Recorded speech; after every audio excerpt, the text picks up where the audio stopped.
Hello good morning. These are the MCQs of sample paper third. I am sure आपने 2 sample paper कर लिए होंगे और तुम बार बार कहते हो कि वीडियो स्मॉल बनाओ और इतनी धीरे मत बोला करो, सो मैंने अपनी स्पीड बढ़ा दी है। अब आप ध्यान से करें।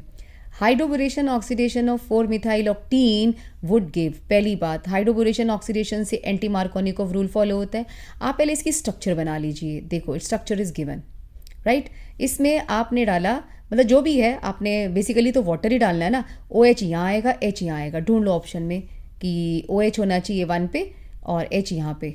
बस इसी में आपका आंसर है A, 4 मिथाइल ऑक्टेनॉल बन जाएगा, राइट। ये एंटी मार्कोनिकोव एडिशन शो करता है। दूसरी बात, एग्जाम में नॉर्मली 2 मार्क्स का क्वेश्चन आता है कि एक्सप्लेन हाइड्रोबोरेशन ऑक्सीडेशन, तो ये this is a good example. Next है identify A, B and C in the given sequence of reactions.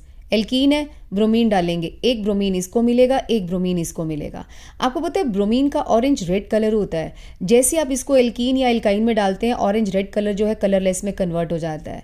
सो ये कलरलेस है, तो ऑप्शन है CCl4। ये क्यों लिया? क्योंकि CCl4 में दोनों डिजॉल्व हो जाते हैं। This is working as solvent. ये कलर्ड होता है रेडिश ब्राउन और ये कलरलेस है। This is the correct answer. For D4 ion, the fourth electron enters one of the each e orbital giving the configuration ये वाली। मीन्स अगर हम इसको इस तरह से देखें तो एक इलेक्ट्रॉन ऊपर जा रहा है और 3 नीचे है। ऐसा तब होता है जब delta O less than P होता है, यानी कि B करेक्ट आंसर है। और अगर मोर देन होता तो पेयरिंग हो चुकी होती। The half life period of first order reaction is 4 minutes. The time after which 99.9% reaction gets completed is. देखो, इसका एक और तरीका बताती हूँ मैं। T 99.9% is equal to 10 times of T half होता है, तो 4 इंटू 10 कर दो, 40 मिनट्स आ जाएगा। आप डायरेक्टली ये फॉर्मूला भी लर्न कर सकते हैं। Which type of electrolyte are use in A and B।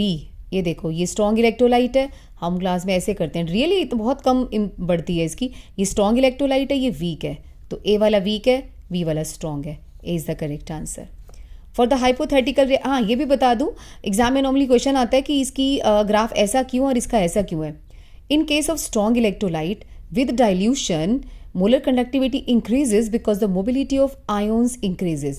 In case of weak electrolyte with dilution, mobility as well as the dissociation of electrolyte will also increase. That's why the graph will become the parallel. For a hypothetical reaction, rate is minus Kr. The negative sign, very simple. Negative sign indicates कि reactant की concentration decreases with the passage of time. ये रहा, decrease in concentration of reactant with time. Arrange the following in the increasing order of their boiling point. I've told you earlier, boiling point primary वाले का ज़्यादा होता है, secondary वाले का कम। ये देखो, प्राइमरी है सबसे ज़्यादा इसका, फिर इसका, फिर इसका। तो सबसे एंड पे कौन आना चाहिए? A, फिर आना चाहिए B, फिर C। C is the correct answer. इसका ना इस तरह के क्वेश्चंस में कभी भी एकदम से आंसर पे टिक मत करना, पहले अपना आंसर बनाओ और उसके बाद टिक करना। यहाँ थोड़ी गड़बड़ करते हैं अच्छे बच्चे। The spin only magnetic moment in units of Bohr magnetron of nickel 2+ in aqueous solution would be atomic number 28 है। 2+ का मतलब the configuration is 3d8। 3d8 का मतलब है 2 अनपेड इलेक्ट्रॉन होंगे। फॉर्मूला अप्लाई कर दो, n इंटू n प्लस 2 √8 आ जाएगा। The product form during Hell Volhard Zelinsky reaction. Great, ये रिएक्शन वैसे भी बहुत इंपॉर्टेंट है। इस रिएक्शन का नाम है HVZ। इसको बोलते हैं अल्फा हेलोजिनेशन। और ये एसिड होता है ना, जो भी एसिड ले लो आप, कार्बोक्सिलिक एसिड। कार्बोक्सिलिक एसिड में COH के बाजू वाले कार्बन को अल्फा कार्बन कहते हैं। तो इसमें जब भी आप क्लोरीन डालते हो रेड फास्फोरस की प्रेजेंस में, तो ये अल्फा वाला हाइड्रोजन रिप्लेस हो जाता है, CH2, यहाँ पे आ जाएगा ClCOH। इसको अल्फा हेलोजिनेशन भी कहते हैं, राइट। एक क्वेश्चन और भी आता है कि अगर हम एक्सेस में क्लोरीन इस्तेमाल करेंगे तो तीनों H हट जाएंगे, यहाँ पे CCl3 आ जाएगा। चलो ऑप्शन ढूंढो इसमें से। देखो, इसके पास वाला ये अल्फा कार्बन है, इसी के ऊपर हेलोजन आया है। This is what we call alpha halogenation. This is the right answer. ये अदरवाइज भी बहुत इंपॉर्टेंट है, name reaction. Which of the following is not correct for amines. Amines के लिए कौन सी बात करेक्ट नहीं है? इथाइल मिथाइल एमीन यानी कि secondary amine can not be prepared by Gabriel phthalimide. True. N ethyl benzene sulphonamide is insoluble in alkali. I think ये primary वाला है ना, तो ये तो सोल्यूबल होता है। Amines are less volatile than hydrocarbons. D, amides can be converted into amine with the same number of carbon? Yes. तो यही वाला रॉन्ग आंसर है, बी वाला आपका, क्योंकि ये जो है ना प्राइमरी अमीन वाला जो बेंजीन सल्फोनामाइड होता है ना, बेंजीन सल्फोनामाइड जब ये बनता है तो ये हिंसबर्ग रीजेंट वाला क्वेश्चन है, तो प्राइमरी वाला सोल्यूबल होता है अल्कली में, इसने बोला इनसोल्यूबल है। विच of the following is the most polar compound, सबसे ज़्यादा पोलर कंपाउंड कौन होगा?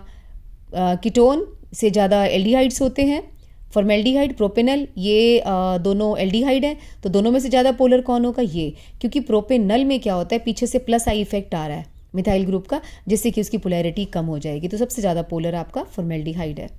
Identify 1, 2 and 3 in this diagram. Vapour pressure, temperature, याद करो ये जो है ना हमारा डिप्रेशन इन फ्रीजिंग पॉइंट वाला ग्राफ है, ठीक है। मतलब क्या है, जब भी आप किसी सॉल्वेंट में नॉन वोलेटाइल सोल्यूट डालते हो तो उसका फ्रीजिंग पॉइंट डिक्रीज हो जाता है।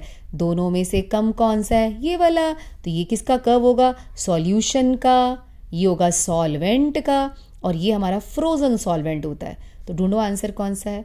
ये फ्रोजन सॉल्वेंट है, ये लिक्विड सॉल्वेंट है 2 वाला, और ये सॉल्यूशन है। ये उसी का ग्राफ है। कई बार रिवर्स क्वेश्चन भी आता है, show graphically the depression in freezing point. The same graph you have to show in your exams. Primary valency of binary compound, ये और ये कितनी है?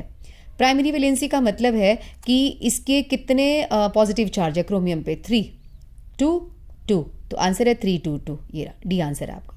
वैलेंसी का मतलब चार्ज की बात कर रहा है, वो कितने आयोन्स इससे जुड़े हुए हैं। Next is the reagent which does not react with both acetone and benzaldehyde. Sodium hydrogen sulphide दोनों के साथ रिएक्शन करता है, फिनाइल हाइड्राजीन दोनों के साथ करता है। Fehling solution, just remember Fehling solution वाला जो टेस्ट है वो सारे एल्डिहाइड देते हैं, बट बेंजल्डिहाइड नहीं देता था। तो देखो बेंजल्डिहाइड फेलिंग सोल्यूशन नहीं देगा, और कीटोन तो वैसे ही नहीं देते फेलिंग सोल्यूशन के साथ। So this is the right answer. Next assertion, paranitrophenol is more acidic than phenol. True, because nitro group electron withdrawing in nature होता है, तो एसिडिक करेक्टर को इंक्रीज कर देगा। Nitro group helps in the stabilization of phenoxide ion, dispersal of negative charge due to resonance. True, ये भी ठीक है। फिनोल में जब H निकल जाता है, जो फिनॉक्साइड आयोन होता है नाइट्रो की प्रेजेंस में ज़्यादा स्टेबल हो जाता है। सो ए आंसर है। Both are right and correct explanation. All naturally occurring alpha amino acids except glycine are optically active. True, ये रिपीटेड है क्वेश्चन, पहले भी आ चुके हैं। Most naturally occurring amino acids have L configuration. I have told you earlier कि L का मतलब है NH2 group should be on the left hand side. दोनों ट्रू है, बट आपस में कोई लेना देना नहीं है, so B is the answer. Next, aniline does not undergo alkylation and acetylation, यानी कि aniline Friedel Crafts reaction show नहीं करता। क्यों नहीं करता? मैं बता चुकी हूँ पहले कि because they will make complex with AlCl3, they will act as base and AlCl3 acid. जब रिएक्शन करेगा तो इस पर पॉजिटिव चार्ज आ जाएगा। Nitrogen of aniline acquires positive charge in presence of AlCl3, right? Both are right and this is the correct explanation, so A is the answer. D4 and D7 configuration is more stable in high spin state. High spin state तो हमेशा ही stable होती है। High spin state are stable when delta O is less than P. No. Sorry, low spin ज़्यादा stable होती है, तो D4 D7 configuration is more stable of high spin state. Low spin state ज़्यादा stable होती है, और लो spin state कब बनेगी? जब delta O more than P होता है। ये तो करेक्ट है, बट ये रॉन्ग है, राइट? तो आपका आंसर डी आ जाता है। सो आपके 3 सैम्पल पेपर हो गए।